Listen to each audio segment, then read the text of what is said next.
زهقت من الفراخ وزهقت من اللحمة؟ النهاردة هنعمل وصفة اقتصادية ومكونات موجودة في كل بيت. ولو ميزانيتك خرمت اخر الشهر ومش عارفة تعملي ايه، تعالي اقولك على وصفة سهلة وسريعة وبمكونات في كل بيت وطعمها تحفة جدا جدا جدا. بصوا بقى يا حبايبي، بصوا بقى قوامها عامل ازاي، تحفة جدا. وصفة سهلة وسريعة وموجودة في كل بيت. يلا بينا نشوف الوصفة دلوقتي.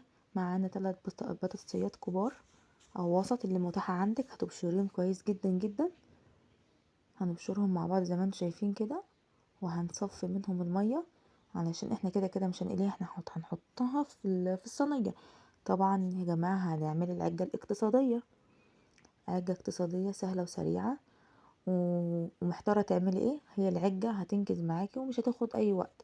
دلوقتي زي ما انتم شايفين انا بشرت البطاطس وهصفي منها الميه بتاعتها عشان انا مش عايزاها. شوفوا بعد ما صفيت منها الميه هنحتاجها دلوقتي. هقول لكم هنعمل ايه دلوقتي. هنحط طاسه على النار فيها شويه زيت صغيرين، معاهم بصلتين وسط.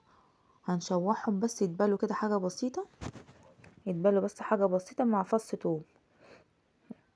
توم. هنقلبهم تقليبه كده اهو لحد بص ما لونها كده. نحط بقى فص توم كده، وبعد كده ايه لما نشم ريحه التوم هنشيلها كده على جنب. احنا مش عايزينها تصفر خالص، هي بس تاخد لون خفيف كده قبل ما تخش على الصفار يعني. وهنركنها على جنب. وتعالى اقول لكم هنعمل ايه. معانا هنا 4 بيضات زي ما انتم شايفين، معانا 4 بيضات. ولو وصلت يا حبايبي لحد هنا ما تنسوش تعمل لايك للفيديو واشتراك في القناه وتفعيل زر الجرس عشان يوصلكوا كل جديد. اللهم صل وسلم وبارك على سيدنا محمد افضل الخلق وعلى اله وصحبه اجمعين. دلوقتي معانا ملح وفلفل اسمر وكمون وشويه كزبره. هنقلبهم زي ما انت هنقلب البيض كده، هنقلبه مع بعض كده. هستعمليها في الخلاط اعمليها، بس انا ايه هتبقى سريعه كده. دلوقتي بعد ما نضربهم هنحط شويه البطاطس اللي احنا بشرناهم وصفينا الميه منهم، هنحطهم في البيض كده. انا بص الملح اللي انا حطيته كان مظبوط جدا.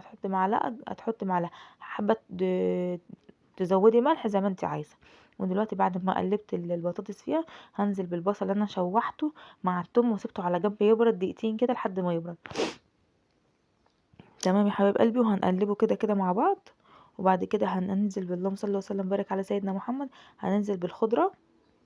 الخضره بصي انت لو انت قطعتيها كبيره معاكي ممكن تديها ضربه في الكبه زي ما انا ما عملت برضه، عشان ايه ما تبقاش باينه جامد يعني.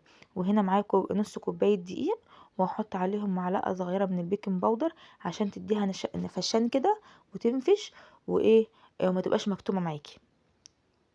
وهنقلبهم كده مع بعض. وهي المكونات والله كده خلصت، سهله وسريعه. وبص ما خدتش وقت معاكي، هتعمليها وانت واقفه. قلبنا المكونات مع بعض.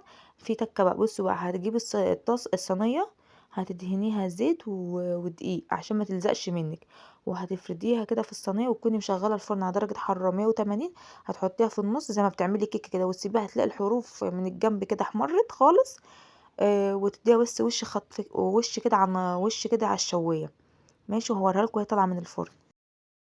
وهنا يا حبايب قلبي لما طلعت من الفرن انا ما شغلتش الشوايه غير في الاخر خالص، لما لقيت الجناب من تحت كده احمرت زي ما انتم شايفين. بصراحه ما استنيتش عليها، قلت لازم تطلع من الفرن اوريها لكم. هي طبعا تبقى مهريه كده معاكم، بس انا ايه قلت اوريها لكم وهي سخنه. بصوا والله يا جماعه جميله وتحفه واقتصاديه. اشمع حاجه انا اكلتها بالعيش والمخلل كده، والف حمد وشكر ليك يا رب. ايه رايكم؟